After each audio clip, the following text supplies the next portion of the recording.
This is the story of a man named Stanley. Stanley worked for a company in a big building where he was employee number 427. Employee number 427's job was simple. He sat at his desk in room 427 and he pushed buttons on a keyboard. Orders came to him through a monitor next to his desk, telling him what buttons to push, how long to push them, and in what order.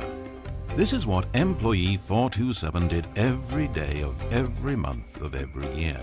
And although others might have considered it soul-rending, Stanley relished every moment that the orders came in, as though he had been made exactly for this job. And Stanley was happy.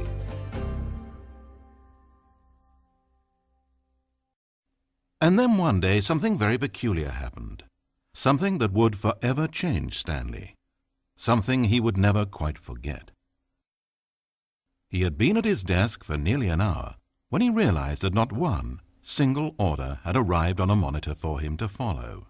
No one had showed up to give him instructions, call a meeting, or even say hi. Never in all his years at the company had this happened, this complete isolation. Something was very clearly wrong. Shocked, frozen solid, Stanley found himself unable to move for the longest time. But as he came to his wits and regained his senses, he got up from his desk and walked out into the hallway. Stanley decided to go to the staff lounge to check on his co-workers. He never functioned well by himself and constantly needed support and guidance from others, so the thought of total solitude was terrifying to him. When Stanley came to a set of 2 open doors, he entered the door on his left. This was not the correct way to the employee lounge, and Stanley knew it perfectly well. So he turned left at the first open door and walked back in the right direction. Stanley was so bad at following directions, it's incredible he wasn't fired years ago. Maybe this is why everyone had left. No one wanted to be around someone as bad at listening as him. And since he was walking into the middle of nowhere and thus ruining the entire story, Stanley decided that he would punish himself. So when he came to the elevator and the doors opened, he stepped inside and pushed the button to go up.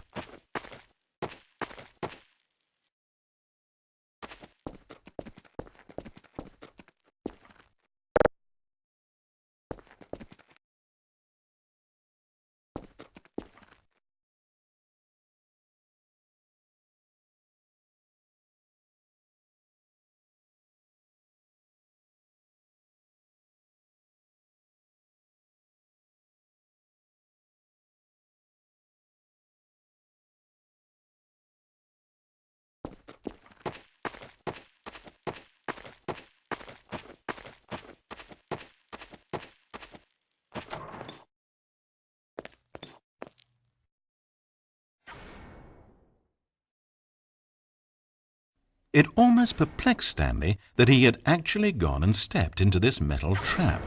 After all, it should have been no surprise that this thing would lead him to his death. But he thought to himself, this is simply the price to pay for ruining a perfectly good story.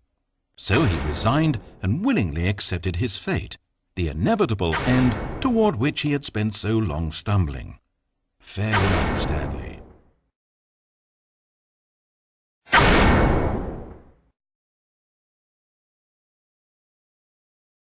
"Farewell, Stanley," cried the narrator as he sent his subject down the conveyor belt and into the enormous metal jaws. In a single visceral instant, Stanley was obliterated as the machine crushed every bone in his body, killing him instantly.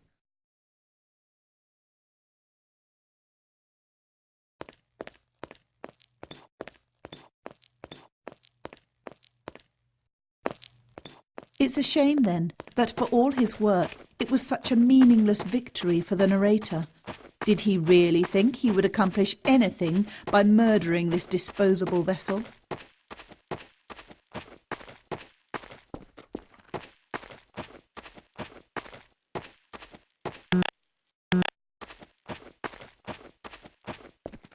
Every possible choice Stanley could make had been designed for him long before he ever set foot here. The narrator wanted to kill him. Stanley was already dead from the moment he hit start,